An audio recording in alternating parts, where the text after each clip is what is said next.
Hi, my name is Dr. Anthony Barali. I'm on the board of the Ketamine Assisted Therapy Association of Canada, and I'm a consultant psychiatrist in psychiatry on the Sunshine Coast, BC. I've worked extensively in anesthesia and emergency medicine, both here in Canada and in South Africa before that.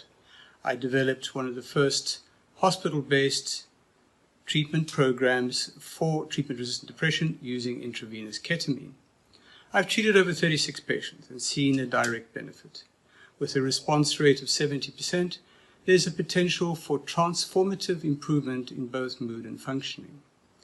Beyond the obvious neuroplastic improvements in the brain, there is the critical dissociative experience which allows the patient to see themselves, their trauma and their past in a new, non-distorted way.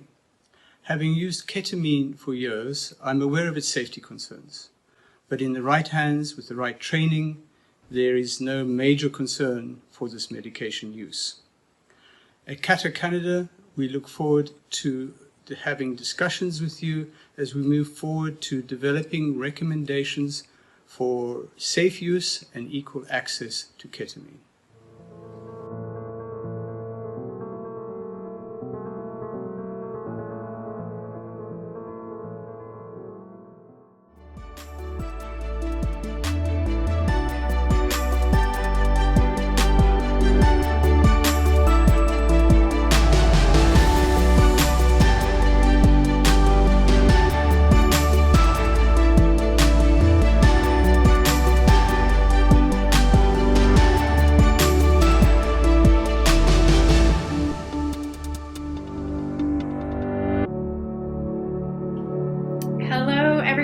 Tuning in for World Psychedelics Day. My name is Shannon Smedella, and I am the host and spokesperson of World Psychedelics Day, as well as the CEO of Insight Global. And I just wanted to say thank you to everyone who has tuned in from all over the world today to honor and to give reverence to these very sacred medicines.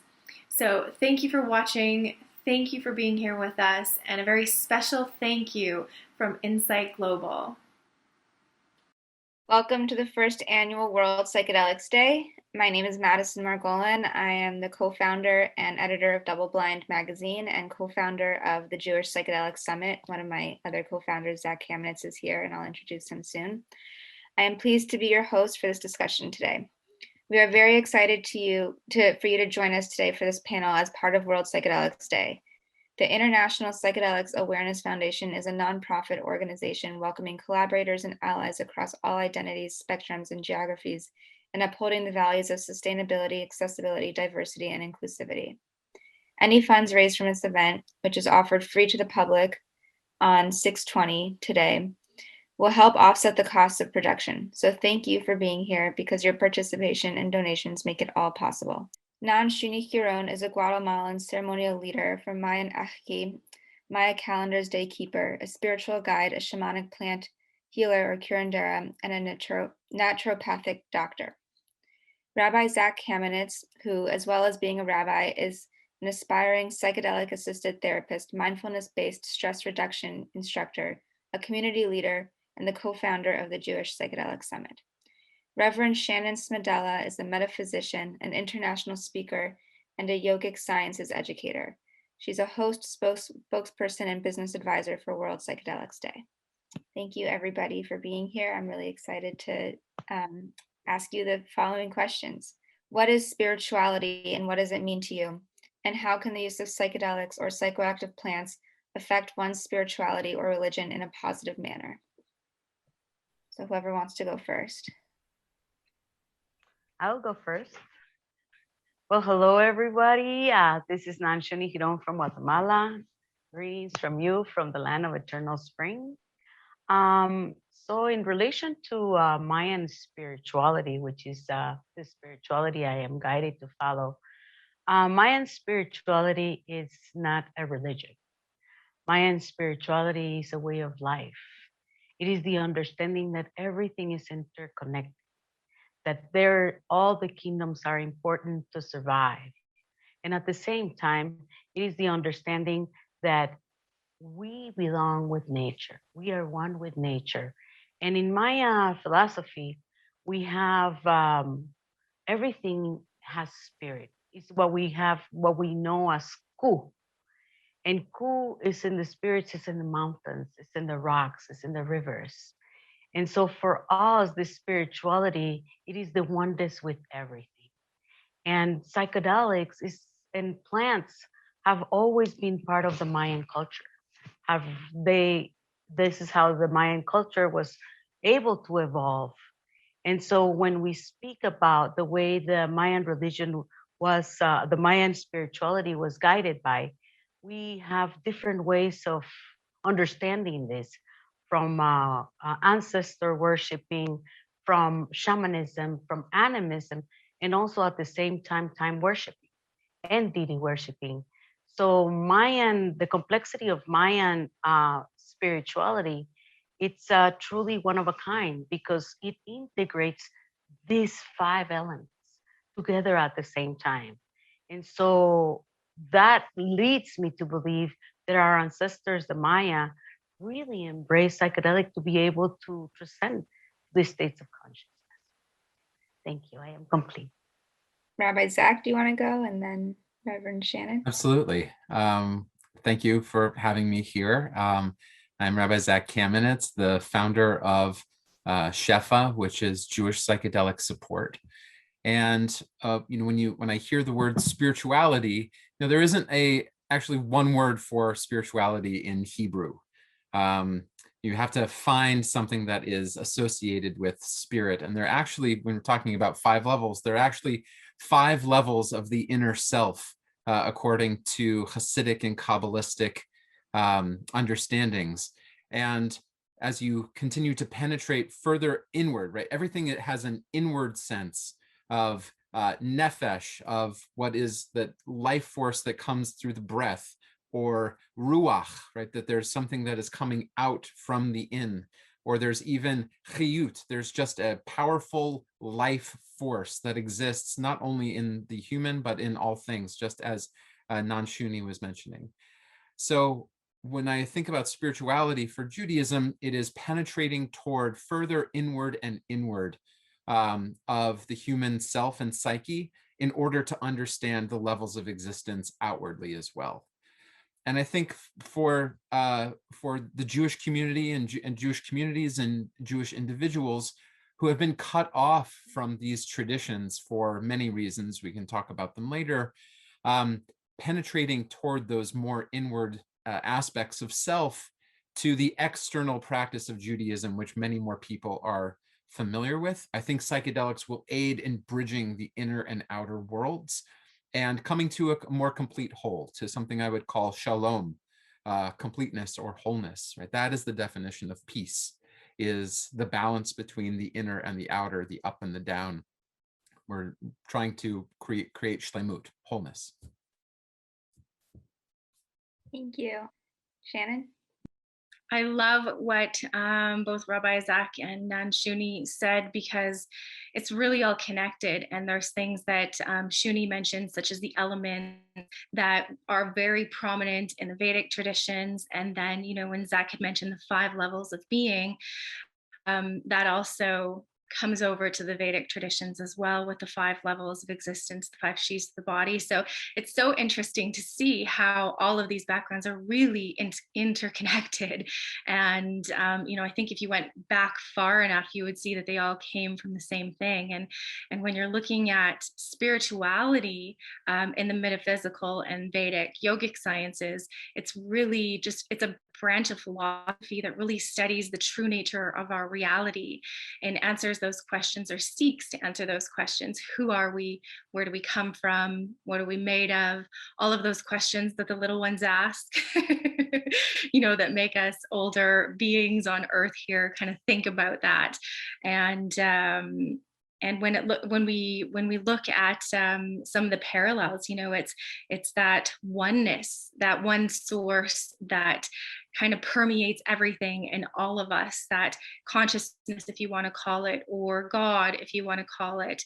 There's a lot of different things to call it in different traditions, but it's that one source that's permeating through all of us. So with psychedelics and spirituality, psychedelics is a way that it's a tool that you can use to enhance your spirituality. So enhance your seeking of the truth, enhance that connectedness with everything. And I think I explained this in another seminar, but when you're doing the work spirituality, you're building that staircase to be able to constantly be able to have that look over the wall, the peek over the wall, know that there's more than just our physical and mental sheaths of our existence. With psychedelics, it kind of gives you a trampoline, lets you jump over the wall and lets you see, hey, there's this huge, vast eternity here. I perhaps may want to go back there. And then when you land on the trampoline, you start to do those practices in your spiritual life to be able to build you up, to have that consistent and constant look over the wall. So I know that's kind of a long answer, but to make it short, it really encompasses all of that. And I think we're all related when you take it far back enough. Thank you all three for such resonant answers. So to follow up on that question, and this is again a question for everybody, could you each please share with us how psychedelics are perceived or work within your tradition or point of view?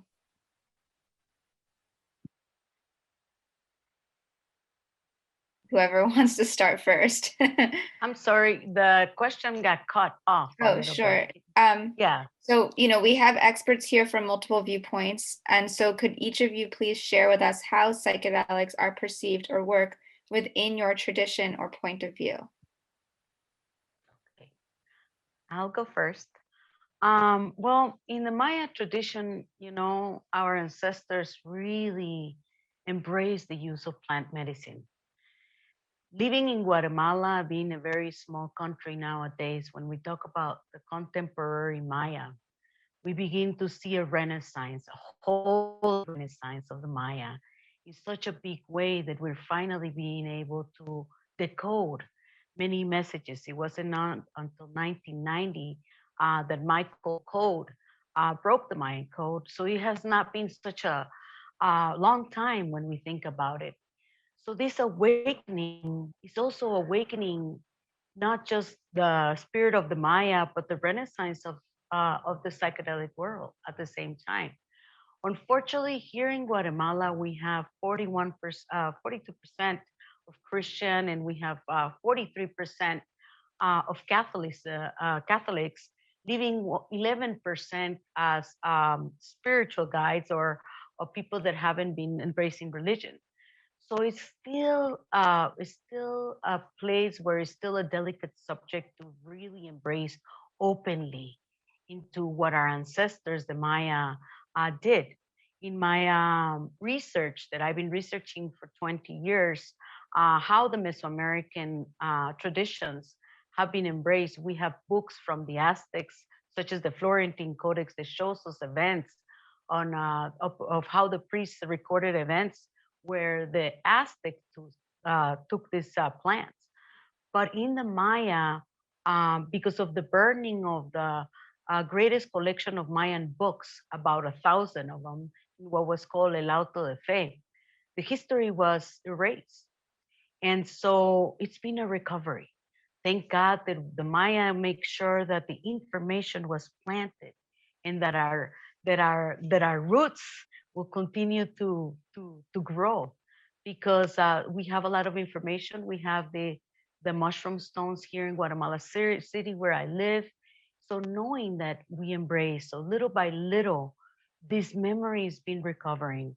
The spiritual guides are finally taking back the Mayan culture, taking back, being proud of doing their Mayan ceremonies in holy centers. We have the agreements of peace that were signed in 1992, where the Mayan people could finally open and do ceremonial work in their Mayan sites, just like we did thousands of years ago.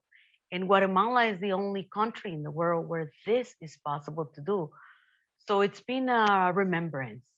It's been a remembrance, and I think it's opening up more with the spiritual guides as they work with the plants. This has been a realm of uh, of of shamanism, of animism, and that in an ancestor worshiping that takes us back into the use of psychedelics as a way of communication with those higher realms. So in my culture, it's still opening up fresh, but I believe that with intelligence, with responsibility, with heart, with intent, I think that it's going to even open even more. So I am hoping for this to be an intelligent way, a loving way, and a gentle way to open up and embrace psychedelics here in Guatemala once again. Thank you. Thank you so much. Who wants to go next? Nanchuni, I'm so inspired by what you just said and the work of you and your community, and I'm so grateful to be learning from you today. You know, what it made me think of when you were speaking about this in your community is continuous and discontinuous tradition. And there's an open question about what is the relationship that Judaism in its ancient forms and even in its modern forms has had with plant medicine. Right, there are claims, of course, that when you look inside biblical texts or post-biblical texts, that there seem to be references to plants that have particular use and that they might be associated with a sacred context that might actually bring the human into relationship with the divine world. But those might also just be incidental and not necessarily connected. And this might be a culture where they did not use plants like other major civilizations, that there was something that was naturally occurring, that the Jewish people stood out in a way where they could enter into expanded states of consciousness without the use of these plants. And that seems to be what has been the case for the past couple thousand years, is that the majority of Jewish spiritual work and writing and direction has not been with the aid of psychedelics, but still touching on notes of animism and mysticism and shamanism, but without that direct link. What we're seeing now, however, and this has been happening for at least half a century, if not more, is that Jewish people who that I have met and learned about have been interested in the use of psychedelics to enhance or to ally in Jewish spiritual practice. And individuals, communities, whether you're ultra-Orthodox in Brooklyn or whether you're atheistic in Southern California, Jews have been using these materials and compounds to understand something about their Jewishness, to understand something about the world they live in, or Judaism itself. But now what we are trying to do, I think, starting even before I had this idea for this organization and before the summit, is having more public conversations about what would happen if we, in a intelligent, as you said, intelligent and intentional way, brought these plants, brought these compounds into the Jewish spiritual tradition. How much care would we need to truly understand the implications? What's the role of sacred reciprocity with indigenous communities? It's not just another matter of extracting something that exists in another culture and just bringing into ours, but how are we in relationship with cultures that have been using these things for thousands of years? And then what ultimately is the goal? How are we responsible in bringing these things in? And how do we know that we are continuing an authentic version of Judaism while bringing in a new innovative aspect to religious and spiritual practice? Thanks, Rabbi Zach. Yeah, Shannon, go for it.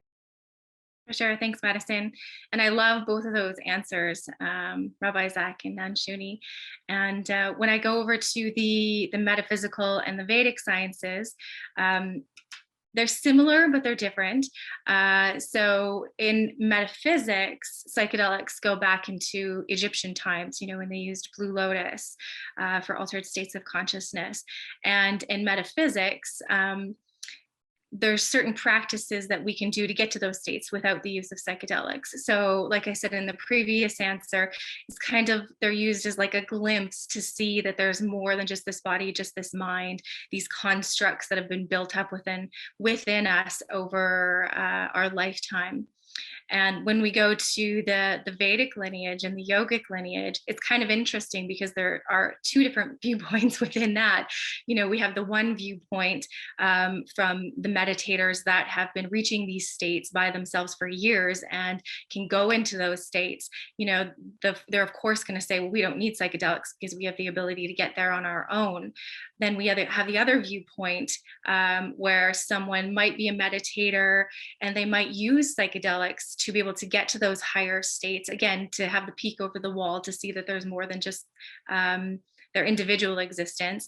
And then they come back and do the work and get to those states on their own. So there are a few different viewpoints in that. And they also say, Shiva was even intoxicated. And when we look at soma, there's some researchers that say that soma was, different combinations of psychedelic plants used to intoxicate Shiva. So there's a few different ways to look at that.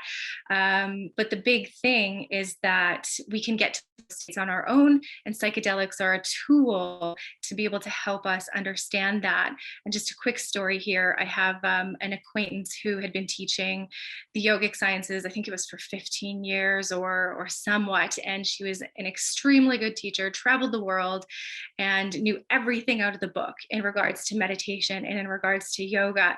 And it wasn't until she experimented with psychedelics on a large journey, I think it might have been like 6 grams or so of psilocybin, that absolutely everything that she had learned in those 15 years had finally made sense.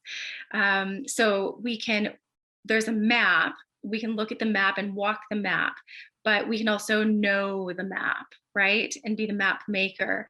And by having those experiences, psychedelics really just makes everything more crystal clear. It's kind of like Tantra, and they say Tantra just wipes the windshield and makes a clear view for everything. So long story short, psychedelics can definitely be an aid in someone's evolution of consciousness when we're looking at spiritual practices.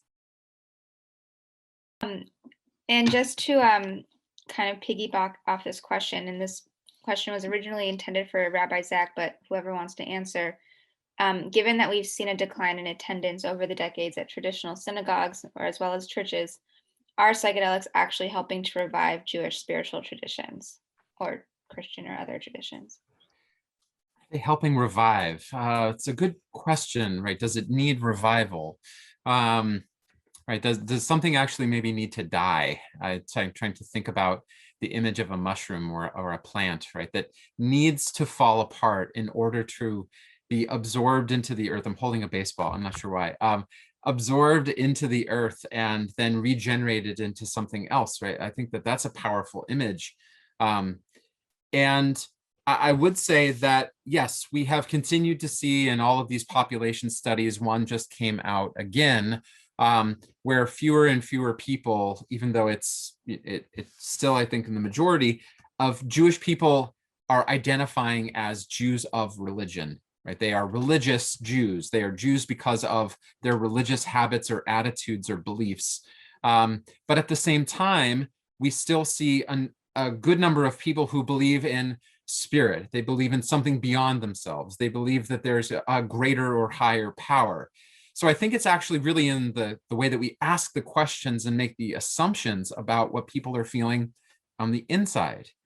So I would think that psychedelics, especially with the people that we've been in touch with over the past year because of the summit, or even longer, that what I think that the Jewish community, the Jews that I know that are using psychedelics in a really intentional, conscious way, are seeing that they can be the owners, they can be the builders of their religious and spiritual lives, that institutions, right, that rabbis and boards and other people's curricula or other people's agendas, you don't have to be like, okay, I fit into this person's idea, and if I don't fit in, then I guess I'm on my own, I'm by myself, I'm not Jewish, I'm not religious.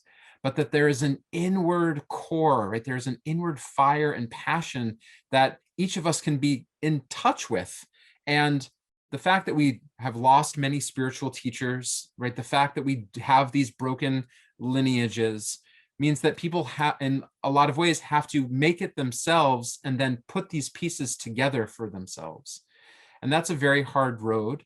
But I think that whatever is that reconstruction of Jewish religion and Jewish spirituality on people's own authentic terms is going to be much stronger, much more alive, and much more in touch with the earth from where we come from. And that, I think, is an excellent turn for any tradition, especially Judaism. I just want to say I love what you said there, Rabbi Isaac, because there's so many great practices all around the world, and we should be able to be open to taking, from each of them and using each of them.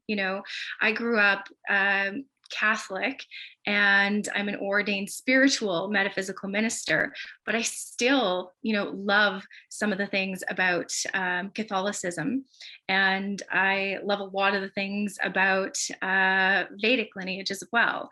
And I'm sure if I came over, and went through practices with you, I would love that as well. And I think that going forward, as we evolve as a species, using the best of what's out there is what's going to take us to that next level. And there are so many best things that are out there. And I think if we all can work together, psychedelics will make our spirituality or our religion deeper and stronger, and we'll be able to move further into that. But I do definitely think that we can all work together and, use little pieces and share little pieces of each other's things, obviously with a respectful way, with reverence, without any appropriation or anything like that. So. Thank you. I will comment just a little bit on that. I think that Reverend Zach is right in. I think that even though that we are remembering, we are still the new ones. And so our lives, our worlds are evolving. And as I'm trying to remember in my studies and my investigation about the ways and of Maya spirituality and how the Mayans took it, in searching for that information that is just planted on stones, I am beginning, it's a consultation of the medicine itself, how we begin to work with these substances once again, and how do we mold them according to our own worlds, but at the same time integrating the reverence and integrating the understandings of the spirituality of how our ancestors use them that lead them into evolution. So I think that it's great for all those that haven't to create their own and to be followed by what's really true in themselves, which is their true intuition. And Shuni, I when you say that, it makes me think that something about like plant as teacher, and Shannon, you had mentioned like the plant as a tool. And I think that those are interesting, different ways of thinking about something, especially when thinking about like the loss of teachers and teacher lineages in our own tradition because of genocide, pogroms, displacement, etc. And so many of our teachers, they only live in books at this point. And I wonder if there is something there that it might be a challenge for people. Like, I have all the knowledge that I need. I don't need a teacher, right? I can learn on my own. I can search for it. And I do wonder if that should be like more of an emphasis, is that these plants are teachers and that we come into relationship with them. And maybe we are a tool for them. That's like the interesting turn. Like they're not just a tool for our spirituality, we are a tool for their propagation around the planet, as McKenna said. So thinking like, oh, does that mean that we need to be thinking ourselves more as students in the psychedelic space, and how would that change versus like consumers, or a different metaphor or relationship? I'll just go right into it. When we talk about psychedelics, there is an escalation of how you take psychedelics from the ludic way into psychonaut way, and then moving into a psychotherapeutic way, going into the transcendental way. And that is how we begin to trust the medicine, how we begin to integrate the medicine, and how our consciousness also evolves with the medicines, that we begin to acquire that knowledge, that inner knowledge. And so I think that plants are tools, plants are teachers, but it's also based on the consciousness of the person itself. Because I believe that we are the ones who mold our medicine. Our perception, the way that we perceive the world, the way that we see the world, the way that we feel the world. This takes a toll in the intent of how we take the medicine. And so I think that that's why I base myself a lot in my spirituality, because before I started working with psychedelics, I walked the Mayan path for 10 years with no medicine, understanding that fire heals, understanding that the wind heals, that that it can be transmuted by certain elements. So my knowledge, my previous knowledge of understanding how you can work with the conscious field with spirit, has allowed me to see that the bringing up of the medicine is just a way of speeding up this consciousness that is so needed for the world. So that's really great, Zach. Mathias. I think this leads perfectly to the next question, which is, when you're working with certain plant medicines, is it important to have a shaman or someone who's trained in working with the energy or different dimensions in order to ensure safety? So, I guess at what point is the medicine the teacher, and at what point is the actual teacher, or the guide the teacher? Because I have, I'm going to speak first, sorry. Because, I have walked the Mayan spiritual path without the medicine. It had allowed me to really feel much safer. But I went, when I began to work with psilocybin, and like I said, here in Guatemala, it's still something that still a little bit of a taboo to speak about it. I went to Mexico. I went to Mexico because I really wanted to know how. We have a lot of accounts, and I read a lot of accounts. Now I had to live them. So I went into Mexico, and I met at the Tuani that really led me into the understanding on how you use the psilocybin mushrooms. And feeling that I felt the training, that I went into the mountains to get them, that I met, it allowed me to feel even more certain of what I was doing with my work. I definitely think guidance is important. It's important because it leads you into that safety, into that purity of intention that you did this way, the right thing. I had some of my students ask me, what, I dreamed that I was giving the ayahuasca. And I always tell my students, the dreams are important, but to be able to give the ayahuasca, you got to be the ayahuasca. And so understanding how we integrate ourselves with the plants, and how do we create that safe space, I think it really it will help a lot to have some instruction, to have some guidance of somebody who has done it, who has lead, especially when you're leading collective ceremonies like I do. I lead collective ceremonies with a lot of people. So having all this energy in the rooms needs guidance. Does anyone else want to add on to that, or should move forward. Yes, definitely. Even without plant medicine, if you're working on involving your consciousness and spiritual growth, you need someone there to help guide you. And that person, both with plant medicine and without plant medicine, has to have had some experience of being in that position and dealing with that position. Otherwise, they're not going to know which way on the map to take you. And that's why we have these teachers, is because they've been there, they've learned, and they're saying, this is the best path that I found. Here's another one, and here's another one, and this is the one that I think you should take, but you're open to take whichever one you want. So it's good to have that leadership there. But more importantly, we're working on more than one dimension when we're working with plant medicine, which I hope we're going to get into in a bit here. So I won't go into it too much. But if you're working alone, or you're working with someone who's inexperienced, and you have working with multiple dimensions and multiple energies, some or most that might not be in this dimension, you need to make sure that you have someone who knows how to work with those energies and create that safe space. Safe space is not just physical and mental, it's beyond that. So I think, or hope we can touch on that a little bit more, because I'd love to see what Rabbi Zach and Shuni would have to say about that. Yeah, so yes. Rabbi Zach, or this is the next question. All right, great.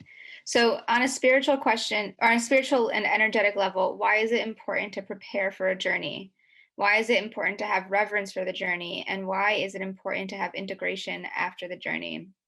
And might I add to this question, and this is sort of inspired by Rabbi Zach's organization, Shefa, is it important that the preparation and integration and understanding of the journey happens within the spiritual framework and context that a person may or may not be, might be familiar with from their own spiritual tradition?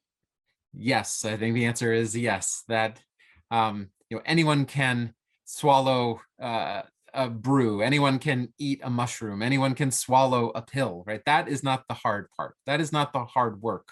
Even though there might be challenging aspects to one's journey, there might be difficulty, there might be pain and sorrow and elation. All of those things can come quite easily.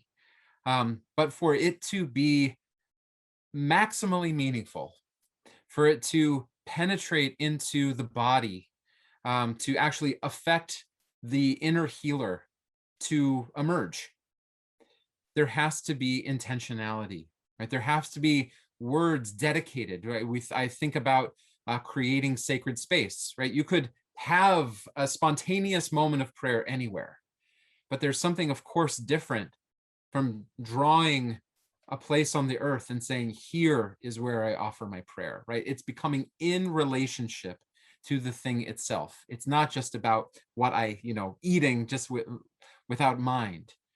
And so I would say that preparation and integration for me are probably more important than the journey itself, because we set our aim, we set our course, our intention. The word in Hebrew is kavanah, like how we direct our energy and our focus. Whatever will happen, right? Even if we do that kind of direction and intentionality, something else will probably emerge than what we had expected. But how I take it back in, how I want to change not just my states, right? You mentioned, Madison, in an interview that it's about altered traits. Judaism is a container for altered traits. And I would just add and say, but it's also a container for altered states and traits. How do we change our innermost sense of who we are and our relationship to others? That is what the work of integration is. And that's why we have the practices to help support the insights, the encounters with the spirit world, with our own inner world, that can carry forth that experience. How many times do you meet someone who has a profound experience, they walk away from it, they do no other work, and everything else that they thought about, remembered, any beings that they encountered, whoosh, it goes away like a dream. We want the dream to come into this world. And that, I think, is the vision for any, my spiritual tradition, bringing the dream back into this world. Absolutely. You are absolutely correct. one of the most important part is the preparation. Um, I think I take it as just a little bit farther because of my walking as a spiritual guide and doing fires all over the world and understanding these natural forces. I do an alignment. For me, this preparation, it's an alignment. It aligns me with my true purpose, my purity of intention. You know, I usually, before even the ceremony, I light a candle.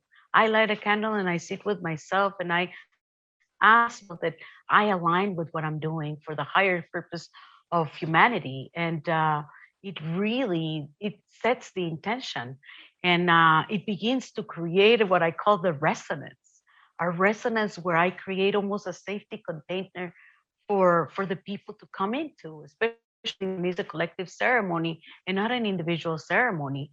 And so it leads a path. In that intention leads into a resonance that is created into the whole room and permeates into that safety feeling, to knowing that I align myself, not just physically, but I align myself spiritually with that asking, with that, that connection with myself in spirit, going into the realm of asking also for the guidance to take into me as I am doing the ceremony. So preparations, the set and settings, the resonance, your perfumes, your oils, your incienso, the little things that you bring into the field is what creates that safety container. And I think that for me, it's like the rabbi say, it's one important part. It sets the intention, it sets the projection, and that gives me a lot of safety. So yes, preparation, it's important. Reverend Shannon, do you have anything to add? Or we have a bunch of questions still left over in about 25 minutes too. For sure. I'll keep it quick. Short answer is yes, especially for preparation. So preparation, yes. Reverence during, yes. Post, yes. Preparation, just from the Vedic lineage, we do initiations, and in those certain initiations, if you have not done the preparatory work, the initiation isn't going to be the same for you as it would be for someone else who did the extra work. There's certain things in our system, in our energy system, that we need to clear out in order for that Kundalini energy. I know it's called different things in different traditions, but in order for that life force energy to be able to flow, if there are certain blockages in our system, A, that could be dangerous. B, the energy won't flow. We won't get what we've expected to from that ceremony. So preparation, yes. And you'll see in psychedelic ceremonies, that's why dieta is so important, and preparation and intention. When we're going into the ceremony, reverence is important. We know that water has memory. And if we're holding up a glass of water to drink it, the way that we take that water in is going to make a difference on our system. So giving reverence to that water will feed our system in a different way. Giving reverence to the ceremony, to the plant medicine, it's going to interact differently with our system. So reverence is absolutely huge. When we look at post, we've done all of this work, we've done all of this preparation, and then, we just leave it at the end, then, it starts, that staircase starts to crumble, right? So we need to consistently keep up that work after. In the Vedic lineage, we call it sadhana. So what are you doing daily after to make sure what you just learned stuck or sticks? So that's absolutely important. And that medicine continues to work after. It's working before we even go to the ceremony energetically. So all three are important, and we need to give reverence to them all. In the way that psychedelics and cannabis are often legalized, you have medical use and you have the recreational use. And, what we're talking about here is spiritual experiences that also might be very healing on a lot of levels. So the question is as follows. Dr. Andrew Weil, who is featured as part of World Psychedelics Day, talks about how the root causes of disease start on a level beyond the body, and that it ends up crystallizing in the physical body as an effect of a root cause having not been dealt with at a deeper level. So can you speak to this from your perspective? So in my tradition, this is completely truth. When the body gets sick, it is out of alignment. It is out of alignment, and alignment with it, not just the physical, but it's also out of alignment with the spiritual. So for the Mayans, when there was illnesses, it was part of that. It was the part of that out of alignment. And so they take into the consideration spirits. That's why we have so many trained individuals in our Mayan cultures that heal different things, such as the bone fixers, such as the bring back the soul, the soul. There's different techniques where we believe that everything in life impacts us, from what we eat, from what we see, from what we feel, from what we're exposed to. And sometimes these energies can get us out of alignment, you know. And so it is important for us to really go to the roots of how did we became out of alignment. Understanding that is really like the core of our healing for the Maya. Because if we can fix the core of how we got out of alignment, then we're going to the root of the problem. And that is important, and that can be fixed in spirit. One interesting story, really quick. I work with one of my colleagues. It's a Nana whose partner is Mayan judge of peace. And what he does is they have these Mayan judges of peace that helps people in the spiritual realm before they even get to the court, arrange these interesting situations that are the spirit going out of alignment. And the methods are still very ancient ways. In the Maya, since we have 22 different dialects in Guatemala, it's the Mayan is a living culture here in Guatemala, which is different in any other part of the world. The Mayan still a living culture. And this tradition and this knowledge of the spirit going out of alignment, it's very vivid, it's very real. And so that's why we have different people to help you. And once you get that alignment back in, that alignment can come back in from not just the physical itself, but from the outside world.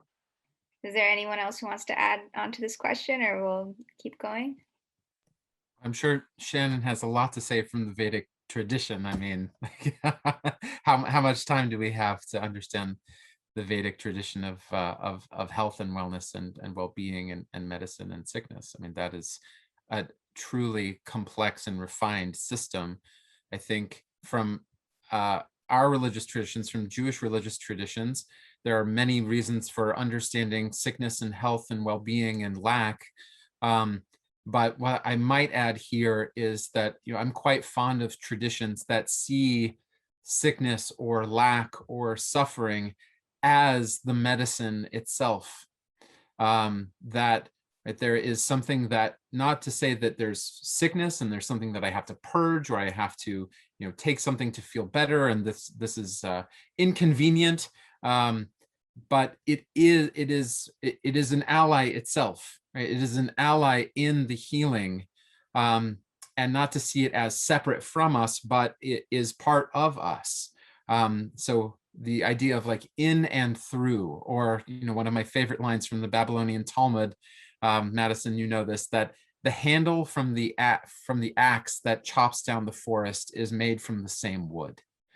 Right, this idea that anything that we encounter, that we see as being some way like in our way or is an impediment to our growth, right? It is that impediment itself that we must take in, right? We have to sweeten bitter waters with bitterness itself. And that, I think, it gets us into paradox. And I think that that's an important part of like mystical tradition and shamanism also. It's being more comfortable with paradoxical thinking. And it also is a challenge to Western notions of health and medicine. So, we don't have a refined medical approach in Judaism itself. We rely on outside medicine wherever we happen to be, in Arab lands or Middle Eastern, North African, Western contexts. But I think that is an ethic of Jewish healing that I would want to bring into the psychedelic space. I'll keep it short. Thanks for that, Zach. There are multiple different ways that I could go on this, and I'll keep it short on the Vedic. But Ayurveda, which is the medicine of the Vedas, has been around for thousands and thousands and thousands of years, and it's based on the fact that when the body and the system the whole system, all five layers are out of balance, that you then have dis-ease. So a lot of what is done, there's some things that are done for the body, there's things that are done for the mind. A lot of it is actually done on the energy field, so working with the prana of the system. So learning how to control prana in your system, being able to direct it, and prana is directed by the mind. So what area are we directing it to? But also remembering, what are we bringing into our bubble? What are we taking in visually? What are we taking in through the ears, through all of the senses, making sure that knowing that there's prana and life force and all of that. And are we going to take something in that's going to be good for our battery, our life battery, or are we going to take something in that's going to decrease it? Now, when we look at psychedelics and we look at the whole metaphysical aspect of it, it's interesting because I was raised Catholic, and I remember, you hear all the time about exorcisms, and that's a big thing with the Catholic Church. Our energy, there are things that can affect it that aren't on this dimension. And I hope it's okay to say this. We're in a spiritual panel, right? So we're allowed to go into that area. There's certain shamans that I know that won't even do an extraction or won't even do an exorcism because it's so dangerous. And they know that energy, will go off of that client and onto them. So that's something like another thing to add on to it that we want to be conscious of, especially when we're in ceremony with other people, is these energies, making sure we have that therapist or that shaman there. This can happen in a yoga class. Anytime people are releasing energy, things can release from someone and attach onto another. So with psychedelics, it helps us to, in a way, release that energy working with someone. And every time we release that energy, at least in the metaphysical tradition, the aura becomes stronger. That energy was released from, and it can no longer attach to that. So you keep building your energy field stronger and stronger and stronger. So that's a long story short. I don't know if anyone wants to add to that there, but psychedelics are definitely a good way at working with that and helping with that. That's really fascinating, actually. And I, speaking to something I've experienced in ayahuasca ceremonies, when you're with people who you don't know, or you wonder sort of what's this person's shtick, and now they're sitting next to me, in a ceremony, like kind of just being very sensitive to people's energies. So the next question is, what is a quote unquote state of consciousness, and how do the states differ from one another? How do psychedelics help to traverse the states, and what benefits does this give to the individual?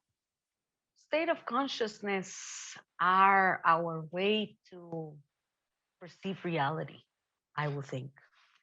I think as I look back on my own experiences and how I walked without the medicine for 10 years, and how my world was became spiritually, became higher consciousness just with ceremonies themselves.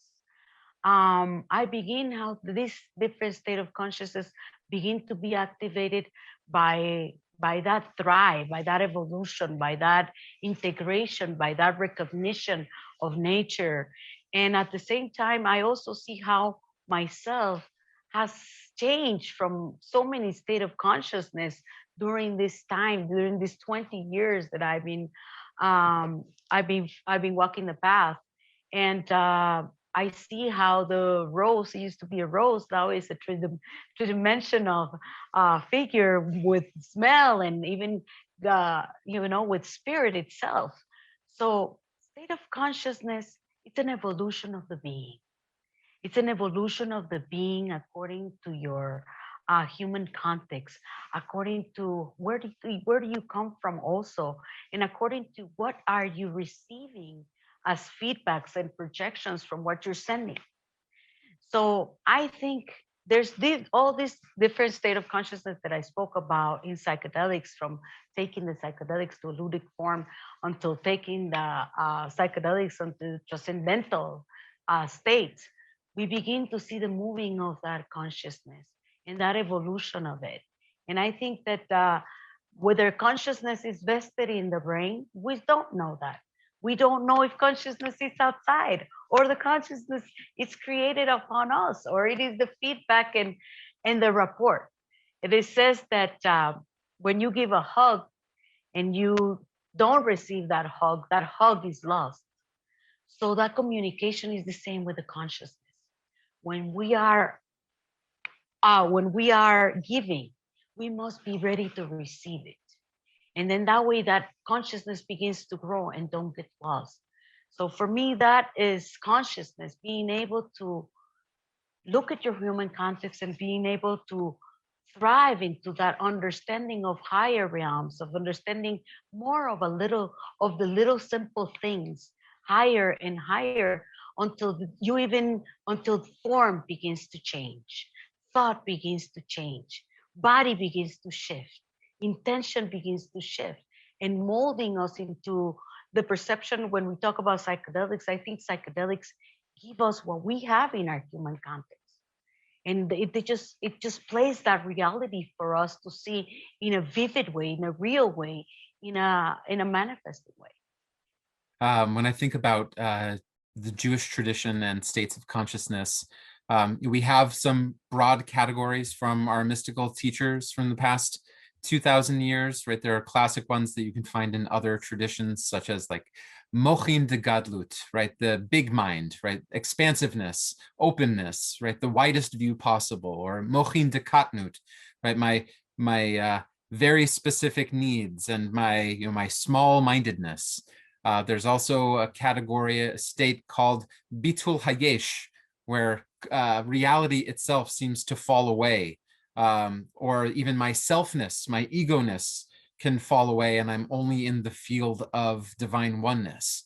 But what I am thinking about right now is how almost everything that we have as part of our sacred tradition can bring us into a different state of consciousness. Our holidays, our rituals, our sacred diet. So for example, thinking about Shabbat, the day of rest, the seventh day, right? Shabbat consciousness, there are many levels and aspects, but one of those states of consciousness that you can inhabit by being Shabbat aware and Shabbat practicing is the move from going from being a creator, right? 6 days a week, I make things, I use materials, I acquire and I create and I publish, versus being a creature, right? I let my tools go. I see that I am part of the web of creation and that my value is not in what I make. It is not in what I produce, but by my very existence alone. Or another holiday, Sukkot. Sukkot is a sacred myth remembrance of walking through the desert after the Jewish people left Egypt and moving into the land of Israel. But upon their wanderings, they set up portable booths or tents called Sukkot, or an individual sukkah. And when I put that up in my backyard with the lumber that I got from Home Depot, right, it is just lumber and screws. But when I sit in it, I imagine myself, I transport myself to being in the divine womb, by being surrounded by the light of the child and the mother, right? Being able to see through the mother's skin and belly into the light that exists outside, right? That is, I transport myself. I use my mind in order to go beyond mind. And that, I think, is offered in a tradition like mine, where we can always be inhabiting many different states of consciousness throughout our day and the month and the year. And there are those energies and the rhythms and cycles that we can tap into and become part of, and add to as well.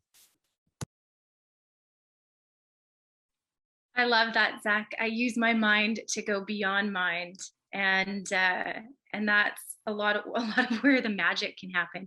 And from my tradition, in the metaphysical and Vedic tradition, there's a state that we go into called shunya, which is no thing, no mind. And that's actually where some profound healing can happen. When I studied with the Chopra Center, we use the manifest and the non-manifest. And the more we go into the non-manifest and bring back that goodness from there into the manifest, into this reality, you know, the more synchronicities we have in our life, and so on. When we're looking at states of consciousness, Maharishi Mahesh Yogi basically took all of the experiences that happened and grouped them into 7 states. So in that lineage, we look at it as 7 states of consciousness, where the first 3 are waking, sleeping, dreaming. And those are the 3 that the majority of our human existence, you know, traverse through on a daily basis. But there are practices that you can do that can take you into the 4th state, the 5th state. So if we look at those, you know, if we look at it in a Western psychological point of view, we have our conscious, our subconscious, and our unconscious. With the subconscious, that is like the big juicy part that we want to get into, that holds all those traumas, all those memories, all those things that we want to dive into and dig up and, you know, release or rip up that tape player basically and go in and rewire it. And that's what we can do with the practices in metaphysical and Vedic traditions, but also with psychedelics.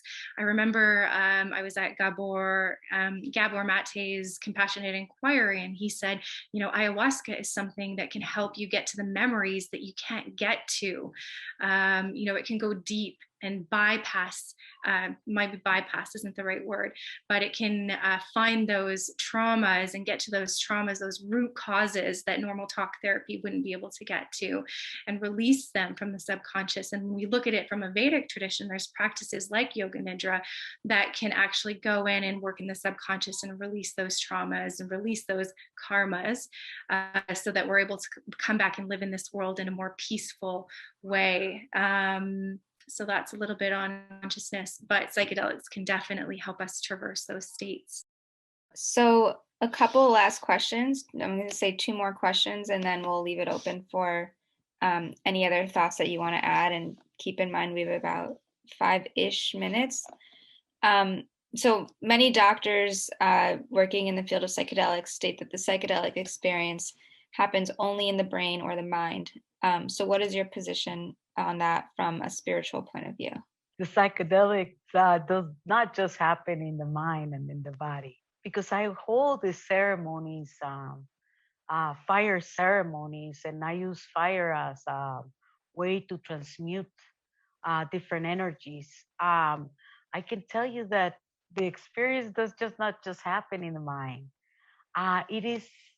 It goes together with the realm that you have created. I had several incidents where I've been in psychedelic ceremonies where a guitar has played itself. How did it happen? Maybe the wind, you know. I had ceremonies where I am holding ceremonies and I call the wind and the wind comes in. So there is a physical aspect.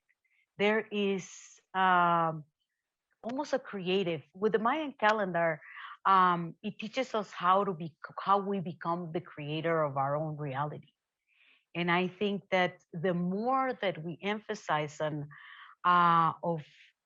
of working with the aspects of nature, the more that we truly can integrate them as a physical way to integrate the psychedelic experience as a whole. So for me, I feel that it's not just in the psychedelics doesn't happen. It happens all around me, especially when I am in it. Almost as I am projecting it, that it creates it. But that is how we create our reality, by projecting it. So I feel that it's also not just in the body.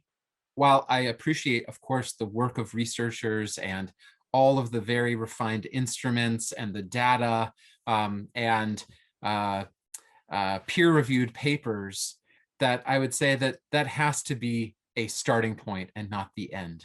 Because if we, from at least my tradition, and I imagine many more, that there is mystery, right? That there is a world beyond knowledge. There is a world beyond body that we must take into account. We could choose not to, and that would be plenty, right? To say that something happens in the body and the mind, that is a lot already.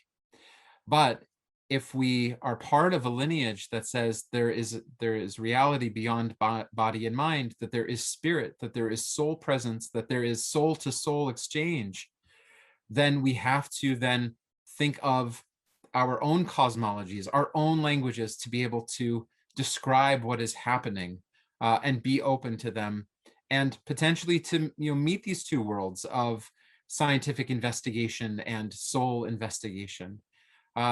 But I would say I don't want to leave just one world out, right? I'm not going to narrow my view to one set of data, but to know that there are many more things than what I can perceive and know, and to have some humility in that space, to really inhabit the world as fully as possible. I love what both Shuni and Zach said, and I'll just add to it that yes, it definitely is beyond these two layers of existence, the body and the mind, and really we don't know how far it goes. There's so much that we do know because of all of the sages and all of these people who have been experimenting for thousands and thousands and thousands of years. So there's so much that we do know, but there's still a lot that we don't know. And these exact is the same with science.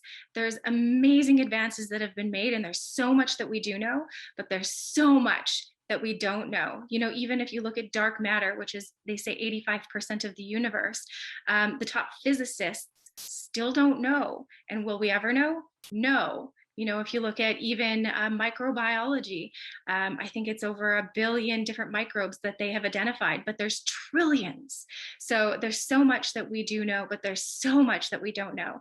And the thing is just keeping that open mind and knowing that experience is something that should have a lot of reverence. We can learn a lot of things from the book, but what is your experience of it? And what is your experience of going inward?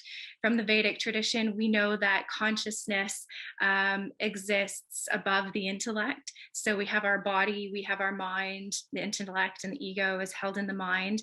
And then they even say that sometimes what we hold in our intellect can block us from going past that and experiencing the cosmic. So, if there's too much going in the mind, it can cause, the stress, the anxiety, the depression, that kind of a thing. And if we learn to go past that, they call it Maya, the veil of illusion. If we learn to go past Maya, then we can experience the bliss. So sometimes it takes shutting off our mind to be able to get into that realm of, eternity, where there is that full, complete bliss. So, yeah. Thank you, everybody. Just kind of in closing thoughts, I just want to acknowledge, we're talking about using all of these plant medicines and substances, in various contexts, and the legality of which might be different from jurisdiction to jurisdiction. And so, part of that is in moving forward and talking about the spiritual, also talking about like what is on the ground in terms of changing the laws so that people are able to use these substances in a way that feels safe and legal. In Hebrew, we have a term tikkun olam, repair the world. And I think a lot of the impetus for tikkun olam, a lot of that is related directly to the ending the drug war. So if anyone has any closing thoughts on that idea, or in general, anything else that anyone wants to add, now is the chance, and then we're going to wrap up. I just wanted to say something about what Shannon says and about the legalities. Obviously, this time around, because of the prohibitions that we have to be smart. We have to. I believe that this is the moment in time and space where we are creating a new world where we can really learn so much about the psychedelics, that if there was a way to teach, or a way to not just when I say let's just do gentle psychedelics. I am pro for gentle life, because that is the purpose, the sacredness of the beings. We are sacred. Our bodies are sacred. Everything that we say, everything creates, everything manifests. And so I think that one of the most important things in the recognition, so we can really take psychedelics to the next level, will be really embracing the sacredness, the gentleness of humanity, and how all these substances have been used for thousands and thousands of years by so many ancient cultures to be able to thrive and to evolve, and really take under consideration that this is the moment where we have to be intelligent about this. Intelligence about how we're going to embrace this next level, how we're going to lift these provisions, how are we going to take our power back, because this is our human right. These substances are part of the world, part of the Mother Earth, and the Mother Earth has given us. When we talk about the Mayan culture in the past and how the Mayans used to conquer their ancestors, this was the means of conquering their ancestors, finding out that information that they were releasing to each one of us. So I think that a path of gentleness, a path of integrity, a path of trying to follow the right way, and also, when we talk about prohibition, it's, there's a rebel cause about that. And so I think the open up of this has to be loving, it has to be gentle, and it has to be with the integrity of us human beings wanting to find that evolution, that next phase that is waiting for us. This is the first time in humanity that we've been pulled to a conscious evolution. So this conscious evolution can embrace that psychedelics. And so I think that it is up to molding ourselves into realizing how sacred we are. It seems like her video paused. Being one lifestyle that is healthy, and one lifestyle where you are one with nature. Thank you. Thank you. Anyone else? Last closing thoughts before we're finished? Well, in my context here, in Northern California, we're seeing the passing of one level of legislation for for psychedelic plants and fungi and cacti to be decriminalized and on the way to legalization, and hand in hand with the ending of the drug war, specifically on communities of color, brown people and Black people specifically. While there are many people who are getting rich on cannabis, there are still people who are languishing in prison for cannabis possession 20, 30, 40 years ago. This has to end. And so we can't speak about one without the other. I think that it is irresponsible and continues to be part of a racist worldview. And from my end, who's, I'm thinking about these in sacred contexts, and however, understanding that we need to, in some ways, follow or trail behind the medical model. All the work that MAPS is doing, Rick Doblin, all of these research centers, Johns Hopkins and Imperial and UCLA and NYU. Again, this is just the beginning. Knowing how these plants can help people immediately in their mental health issues and needs. Of course, those are things that need to be implemented right away. But we want to know that we will go beyond those things. We will be going just beyond treating sickness toward expanding what better means, expanding what well means. And so we're going to take the slow road because we want to follow the law. There's a Jewish value called Dina de Malchuta Dina, right? The law of the land is the law. And understand at the same time that sometimes law is unjust and that we have to push it. Or that we can go to other places where that law is not in place, and to be learning from other plant teachers in contexts where these things are legal.